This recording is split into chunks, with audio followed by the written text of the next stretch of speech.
All right, there we go. So my name is Brad Walshman. I'm a consultant who works with the Nashville Department of Transportation on the Neighborhood Street Traffic Calming Program. Really appreciate you joining us. And I'm with my colleague Harrison. I'll let you introduce yourself, Harrison.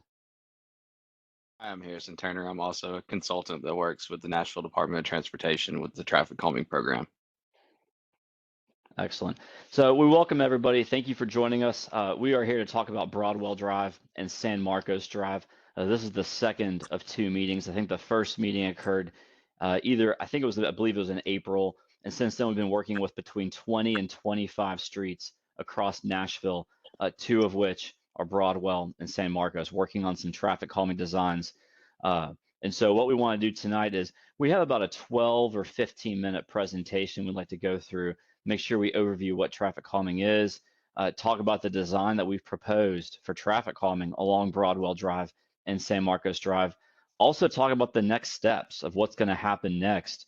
Some of the opportunities you all have as property owners along these streets to have input on what happens with this design. And then at the very end, we definitely want to leave time for questions or feedback or comment. So we'd like to ask you all to do one of two things. If you have comments that you'd like to type in the WebEx, I believe it's in the bottom right corner, you can type your questions in the chat at any moment. Harrison will be working with me to kind of monitor those chat, and at the end, we'll make sure we get to them. Or if you prefer at the very end, you can also just come off a mute and you can ask your question that way if you prefer. It looks like we have about 10 people right now. So you can certainly come off of mute at the very end. Chat may also be effective. But yeah, that's what I like to do. Councilmember Johnston, are you on the call? I am. Can you hear me? Yes. I just wanted to give the floor to you if you had any opening remarks before we get going. I just will say good evening to everyone, and I'm glad we have such a good turnout. And thank you guys from our consulting groups and NDOT for putting together the proposal. And I'm going to try to stay on as long as I can. I'm in the car. I'm not driving, but I am in the car, and so I may have to hop off. But I'm excited for the relief that I know that this area has been looking for a long time. So feel free to reach out to me if you have any questions. As always, thank you. Excellent. Thank you, Councilmember Johnston. Okay, I'm going to go ahead and share the presentation, make sure technology is working with me today. Harrison, I'll ask, can you see the title slide right now? Yes, the presentation's up. Awesome. I'll assume everybody can see it then. All right. Well, great. Well, again, thank you for joining. We're here talking about Broadwell Drive and San Marcos Drive, the Neighborhood Street Traffic Calming Program. And when we're talking about traffic calming, we are talking about residential streets, and we're talking about physical solutions we can do to the roads to encourage lower speeds by vehicles along those roads. We like to talk about 3 E's of traffic calming. The first E being education. The meeting we had in April with you all and this meeting right here are 2 great examples of education where we as the engineers are educating you on some options to try to manage speeds better, but you all being the experts of your streets because you live here. We can really educate each other and together really come up with a really good solution for traffic calming. The second D is absolutely important. It's enforcement, enforcing the posted speed limits. That is definitely part of the traffic calming kind of recipe. But that's something NDOT really doesn't have much jurisdiction over when we're talking about enforcing speed limits. It's important, but here at NDOT, we don't really have much to do with that, but we do have a lot to do with this 30. That's the engineering, doing something to the roads. How can we be done to really encourage and manage those vehicle speeds a little better? And that's really what the traffic calming program focuses on, a little bit of all 3, but really that third one quite a bit. One of the reasons why traffic calming is very important, especially here in Nashville, is this idea of safety and the idea of maybe having a vision of 0 deaths on our roadways one day. If the unfortunate thing happens where a vehicle hits a pedestrian walking on the road and that car is going 25 miles per hour, that pedestrian may be hurt, but they have an 89% chance of surviving that crash. But if you look at that far right there, if that same car is going 45 miles per hour and it hits a pedestrian, that pedestrian has like a 35% chance of surviving it. This is one very, very important thing that across Nashville and NDOT and we are focused on really trying to make a difference in this. And that's why the traffic calming program really works to reduce those speeds closer, much, much closer to the posted speed limits and 25 miles per hour. But that's one of the reasons why traffic calming, there's so much focus on it. Now, there have been many streets that have been applied for. Back in February, when these two streets got chosen, there were over 450 streets and all across Metro Nashville that had been applied for, and NDOT chose 26. And Broadwell Drive and San Marcos Drive were two of those 26 because they essentially touch each other right there at Songwriter Circle. We sort of are approaching them as one project, but it is both streets, and we'll get to that in just a minute. So we're here to talk about traffic calming, but you may have concerns either today or some other time that are outside of the traffic calming program. I'd like to make sure everyone is familiar and aware of Hub Nashville. You can call 311 or you can go to hub.nashville.gov.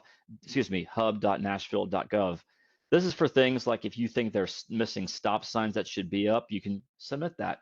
Something wrong with the traffic signal, there's this clogged drain inlet, anything you think someone at NDOT needs to know about, this is the way you can get that information to the right person, either 311 or hub.nashville.gov. But if it's traffic calming, Harrison and I, we're your team, we got you covered. But anything else, we like to make sure people are aware of that. So you know where you live, but we love location maps. So we are focused on Broadwell Drive between Trousdale and San Marcos, and then San Marcos Drive between Broadwell and there at Hill Road. So those are the sections of those two streets that we're focusing on for traffic calming. So we want to move into what we have proposed in our design. And then after that, we're actually going to show you the actual design a little more tangible. So throughout Nashville, NDOT and our team really focuses a lot on speed cushions. And these are some various pictures of actual photos in Nashville. There are these black rubberized devices. At their highest, they're 3 inches off the pavement.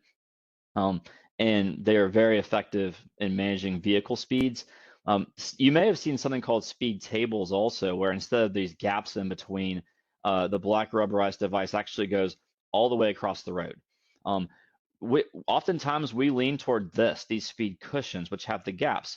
The reason for those gaps is that larger vehicles, such as emergency vehicles like fire trucks, ambulances, their front axle has a wider wheelbase. They can actually straddle these cushions. So if they need to get somewhere kind of quickly, it doesn't have as much of an impact on them. Now, a lot of times there's so much weight in the back of those vehicles, the rear wheels do have extra tires.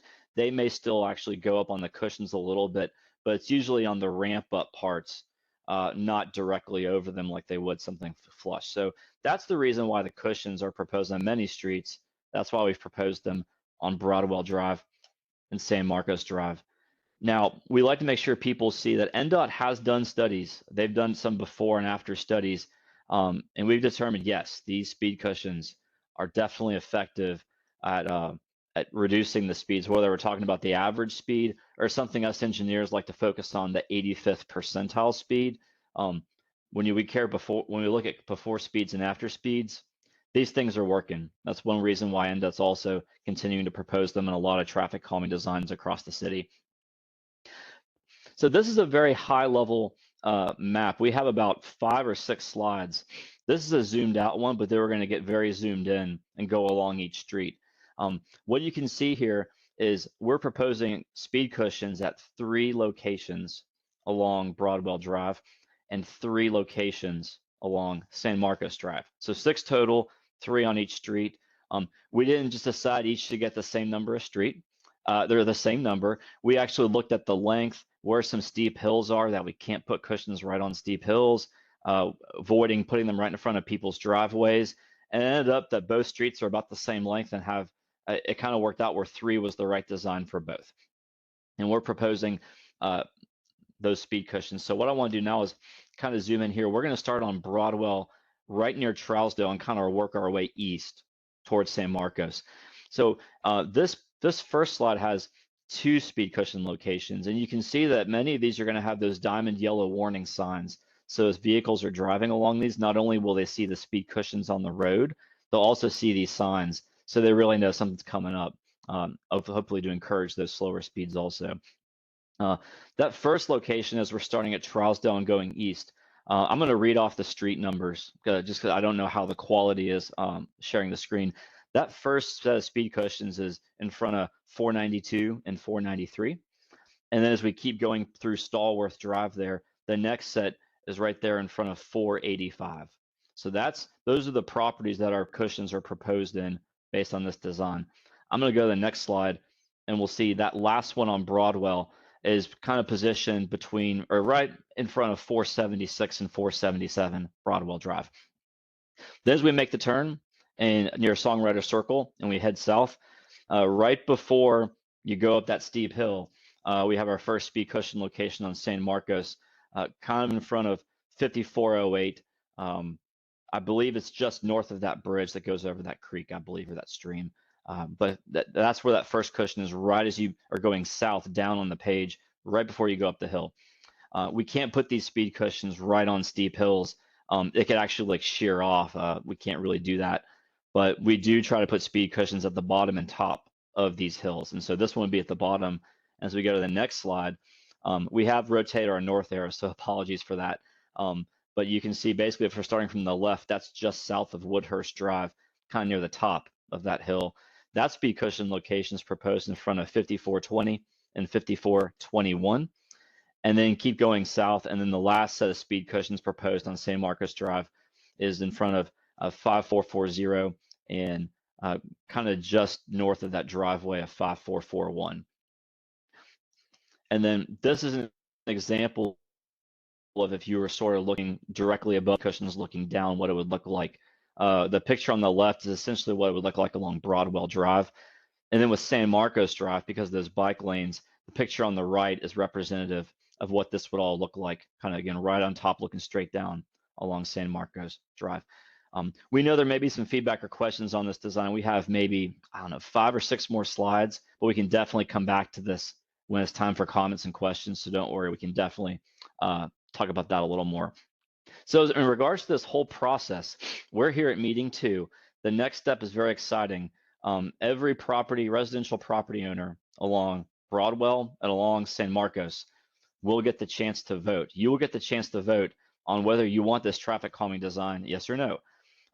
And so just like the meeting mailers were mailed out for this meeting right here, there will be a third and final round of mailers that go out in the next 1 or 2 weeks. That'll be for the balloting. It'll be a postcard very similar to what you received, and it will have a website you can go to vote. Each person gets a special alphanumeric secret code, so we can kind of make sure that you are who you say you are, that sort of thing. But those ballots will go out, and they'll look very similar to that upper left corner there, and it'll take you to a web page that looks a lot like that bottom left corner. You put your name, your address. Do you support the design? Yes or no? When you go to that page, you can also, if you forget what the design looked like, the PDF of that will be on the web page. So you'll be able to actually review the design again if you'd like. Or if someone isn't able to join this meeting and they want to be able to see the design before they vote, there'll be a link as well to that web page. So that's kind of how we try to help. But anyways, this voting window will open for 6 weeks, and each property owner gets to vote yes or no. And at the end, NDOT will tally all the votes. And if 66% or 2/3 of the people that actually vote yes, then the traffic calming, it's going to happen. NDOT's going to make it happen. If that doesn't happen, though, if all the people that actually vote, if the 2/3 threshold is not met, then that street will not get the speed cushions. And we'll look at something. We'll talk with the council member and the applicant who applied for it to look at something different, perhaps just radar feedback signs. It can still be effective with traffic calming, maybe not as effective as the speed cushions. But that's what would happen in the end of a no result. But so what this shows right here is the parcels that would be essentially eligible for the voting. This is more informative, just so you can kind of see if you're a property owner and your property touches Broadwell or it touches San Marcos, then you get a vote for that street. And so that's essentially who the eligible voters are, the property owners. In the event that the vote is successful, after the 6 weeks of voting, then what we're seeing right now is NDOT will then order the materials. Sometimes that can take up to 4 months. for the materials to actually get fabricated, manufactured, and shipped to Nashville. And then it'll get installed and constructed, which can also take an additional up to 4 months. The good news is what we are seeing is that there's been so many successful traffic calming designs throughout Nashville that's caused some really long wait times like these. The good news is, though, we're making progress. NDOT, the contractor, everyone's making progress. There's a good chance this time will actually be shorter, but we want to just kind of give you all this time frame for what we've seen for some streets.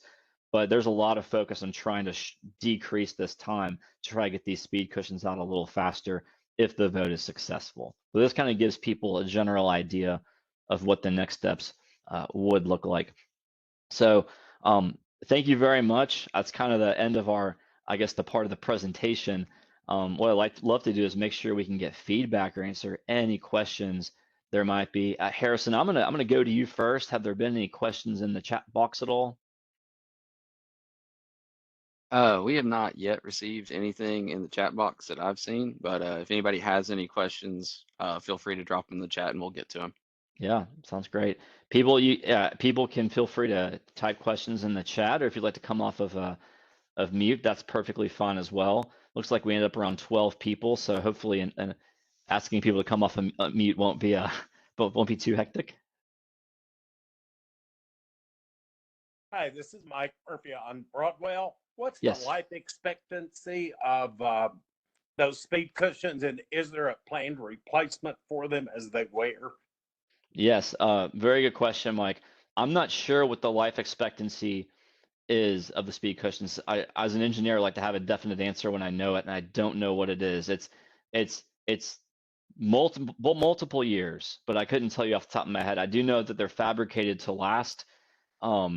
That the way that the rubberized material is made, it is made to last. What I also know is when streets have a successful vote and traffic calming gets implemented, and they start deteriorating, or maybe after many years they do start need to be replaced, that would become part of NDOT's responsibility for maintenance and repair. In other words, once the cushions fade away, you don't lose them. You would simply just want to work with NDOT, maybe through that hub Nashville in many years from now, and let them know, hey, the cushions are kind of falling apart. You probably need to get some new ones. That's most likely how it would get handled.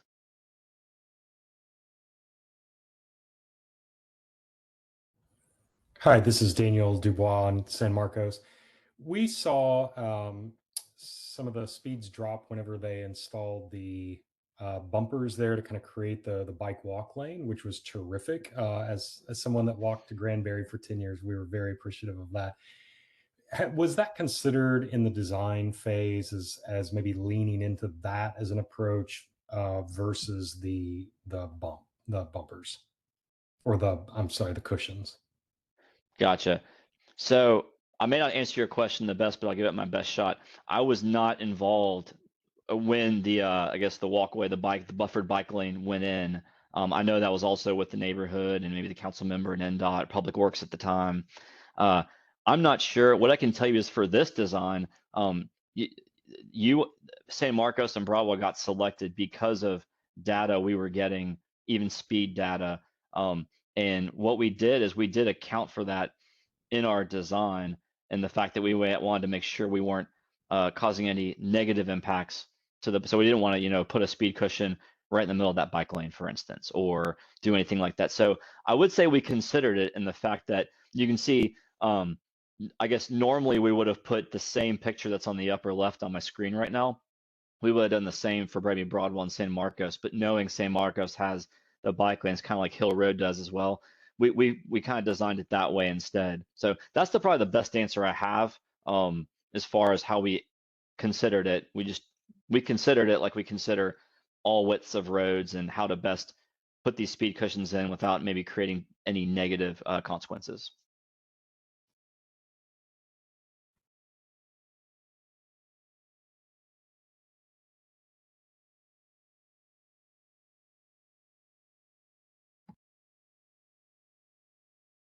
Excellent. One thing I will add is oftentimes when we do have a vote like this, which involves two different streets, historically how this has been handled is we do handle it as 2 separate votes. And so it is in other words, it is possible that one street, the property owners along one street may yield a successful vote, but the property owners on the other street may yield an unsuccessful vote. So I did want to voice that and make sure that it is possible. We've seen that before in a few neighborhoods where one street the people want it, the other street the people don't want it, and it is 2 separate votes. It's not a comprehensive one large vote. I wanted to make sure I drew that distinction on this project. Brad, we do have one question from the chat. One of the options mentioned in an earlier or in the last meeting was the vertical pipes. So I do believe this the flexible delineators to make the road kind of feel narrower, similar to how the bike lane currently makes San Marcos feel narrower. Yep. They were asking, was that considered as part of this? So can you give a little background on that? Absolutely. So we did think about that. I think it was one of the toolbox items that we touched on in the first meeting. So yeah, thank you for that question. First of all, I'll address San Marcos Drive. We thought about it, but because there's those existing buffers and the raised, I forget if they call them armadillos or bumps, I don't know, but we ended up deciding not to add any more vertical things, for lack of a better word, along San Marcos Drive. We felt like the cushions themselves were going to be an effective traffic calming. And then along Broadwell Drive, we very quickly ruled those out because of how, I guess, relatively narrow Broadwell Drive is. A lot of times that we do work with some other streets in Nashville that have much wider pavement, so wide that it almost feels very inviting for motorists that want to drive unsafely to really speed a lot. And that's where we sometimes try to add those calming vertical things. When we got to Broadwell Drive and we saw that compared to some other streets, it's kind of on the narrower side, we didn't see much traffic calming benefit to be had by adding the vertical bollards. In fact, we saw that actually probably be a lot of knockdowns and a lot of maintenance issues and a lot of bollards probably sitting on the street because of how narrow Broadwell Drive was. So we did consider it, but those were our 2 thoughts for both streets.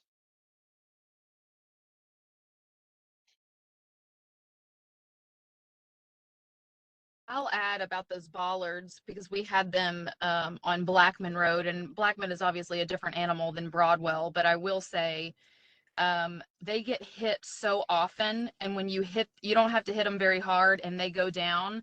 We were having to replace them, I mean, really sometimes multiple times a week.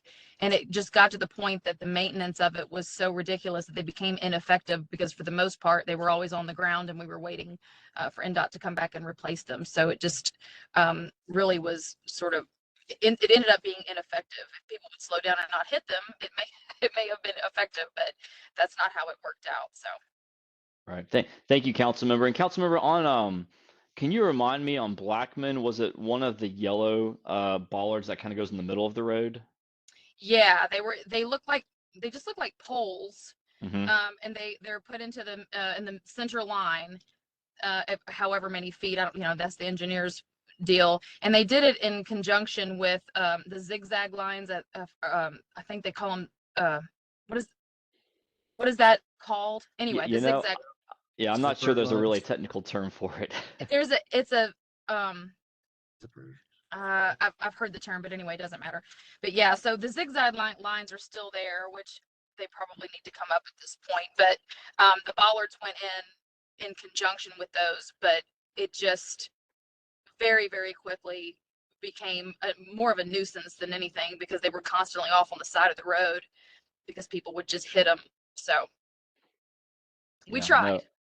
Yeah, and I'll add to Councilmember Johnston's remarks that we are seeing NDOT sort of shy away from the ones that go in the middle of the road because of those knockdowns. But we are seeing some benefits and some opportunities for ones that are white in color and go on the side of the road, whether it's to kind of help pedestrian crossings or sometimes to help kind of manage traffic. So we didn't propose any necessarily on these 2 streets, but we are seeing some opportunities to do them on other streets, but more so like on the side of the road, but we're not really doing as many on the middle. Brad, do you know the width of Broadwell? Yeah, so when we measured it, it's about 20 feet. I feel like oftentimes, I hate to use the word typical, but I would say a typical 2-lane roadway might be more like 24 feet or 22 feet. There's a Yeah. lot of different ways. So 20 feet, there's nothing, per se wrong with 20 feet, but I would say it's on the relatively narrower side where there's really less opportunity to do something like that because we have less excess pavement, if you Right. want to use that phrase. The reason I ask is because I can't remember who was asking about it, about basically it wasn't a sidewalk that was built, but they put the little delineators, little bumpers on San Marcos that sort of created a walking, a path where you could walk, or I guess people bike, I don't know. But we don't have enough space, I don't think, to do that on Broadwell, but it was just a thought if we had enough width to do something like that in addition. Because it is helpful to have a place where you feel like you can safely walk. Someone asked about a sidewalk. Our Mhm. sidewalks are unbelievably expensive, and we're on a prioritization. And so from across the county, they prioritize sidewalks based off of where are those sidewalks going to, right? Are they going to like mixed use developments where there's restaurants or the grocery store or a school or the library or a park? And so from that perspective, Broadwell maybe could be considered because it's decently close to Granbury Elementary, but likely not. So I just feel like I think I have that in my CIB anyway, but I just think if we sat around and waited for a sidewalk, we're going to be waiting for a really, really long time. And so in the interim, would like to have some sort of relief over there to slow that traffic down. It's not, I put in the chat that it's not an option. I should have qualified that. It's not an option in any sort of near time future. But it is on my CIB, and my CIB is due in October, so I'll make sure that it is, but I'm almost positive I have a sidewalk as a request. Right. Thank you, council member. And I'll add one thing is there is the NDOT sidewalk program, which council member Johnson kind of referred to, and we are the traffic calming program. We don't do sidewalks as much, but for roads that don't have sidewalks, where people like you all, property owners, residents, neighbors, really have no other option but to walk on the road. One of the benefits of the traffic calming program is back to that slide of like how fast your car is going if the unfortunate thing happens, like there's a crash. We are really wanting to focus on reducing vehicle speed. So if you're having to walk on the road, hopefully it's a little more of a pleasant experience. The cars are going a little slower. That's kind of one of the approaches the traffic calming program takes.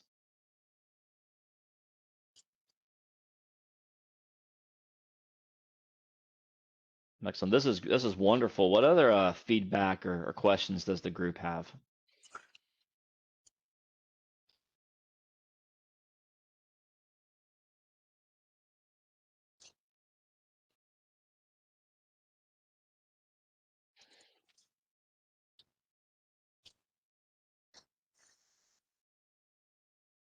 So there is another question in the chat. Would extending the protected walk bike lane from San Marcos to Broadwell be more feasible than sidewalks from a timeline perspective? Gotcha. So you want to go ahead, Harrison? I was just going to say, I think that goes back to the available width that we have on Broadwell. It's just not, it's a pretty narrow road. And we don't quite have the width that we have on San Marcos to be able to extend that bike lane, that protected lane down Broadwell at this time. And just so people understand how y'all figure that out, I say we all the time, it's y'all. They typically like to have it around 10 feet per lane. So 20 feet is kind of a minimum sort of roadway. So if you have a wider roadway, you can incorporate those types of things, but you can't take away the roadway where vehicles travel for that. So I was asking, and I wish we did have that, but just so everyone understands how they decide if you have enough space to do it or not. Yeah, that's correct. 10-foot lanes is kind of the minimum for a residential area that we would like to go. And that's based on a variety of rules, both local, statewide, and federal, and guidelines. We do have one more question, Brad. Mm-hmm. Would you like to answer about snow removal on this route and how the Cushions handle snow removal? Yes. So So for roads that receive traffic calming like speed cushions that ever have snowplows come through, I've got two answers. The first is not as reassuring. The second is very reassuring. The first one is when we install these warning signs, these yellow signs up at some locations, if there is snow and ice and the cushions aren't as visible and the snowplows coming through, hopefully these warning signs are a little bit of a clue that they need to be watching out for them. That's the kind of, I'll call it the less reassuring answer. The more reassuring one is as these speed cushions go in across Nashville, that gets updated in a database within Metro Nashville and NDOT, and that database is something the snowplows also can refer to. So when it is time to to plow, they can, if they need to, they can temporarily remove them if needed, either before snowfall or if after the snowfall they need to remove them if they can. That's one way, but I will say there is communication between the traffic calming team once cushions get installed and the information that the snowplow team has when they're looking at the routes and preparing for what they need to do when we have some inclement weather. And I'll add also that I'm not aware of many complaints or issues with snowplows damaging speed cushions so far, but I feel pretty confident that if that happened, that would be a great opportunity also for that Hub Nashville, that 311 or that hub.nashville.gov to let someone know, hey, there's a damaged cushion from the snowplow, it needs to get repaired, and that would get circulated to the right people to make that repair if it happens. Broadwell should be a road that is, I mean, not iced, salted, because I think it's classified. Is it classified as a collector, Brad? You put me on the spot, Councilmember Johnson. I'm not sure off the top of my head. Yeah. Okay. Sorry. I could pull up in 30. I could pull up in 30 seconds, but I don't want to be rude while I'm facilitating a call.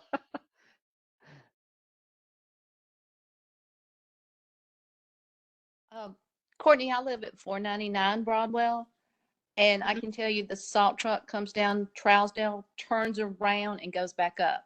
It never goes Okay. on Broadwell. I can look into that and see if that's by design. And they typically like to do those collectors first because those are the ones that are most heavily traveled. But I can ask and see about Broadwell because that is a decent thoroughfare through the neighborhood. So I'll ask about that. If you have a chance, because I'm not obviously in my office right now, if you can send me an email just to remind me that, I can sort of that. Okay, I can do that. Thanks. That'd be helpful. Thank you. Sure. So since Brad is facilitating, I took the liberty to look it up. Broadwell is considered a local street, not a collector. So that may be where Okay. some of the confusion's happening. Yep. That's why they're turning around. So we'll see if I can, if we can figure that out, just because of how Broadwell connects. I mean, that's the way out of the neighborhood. So I'll look into it.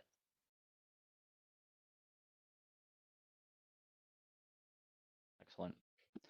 Well, again, yeah, we at NDOT, we feel very good about the traffic calming design we've prepared. The next steps for us would be to prepare those mailer ballots, put the PDF of the design up on the web page, and all the property owners along Broadwell Drive and San Marcos Drive could expect to see those ballots in their mailbox in the next 1 to 2 weeks, and that would open up that 6-week voting period. So that's kind of going to be what the next steps are. These are great discussion though. Any other questions or feedback from anybody?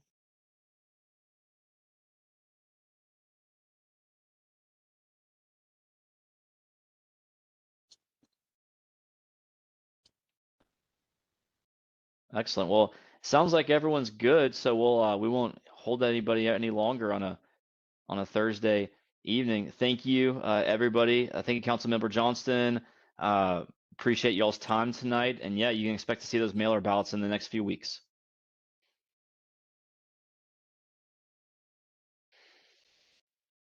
Good night, everybody.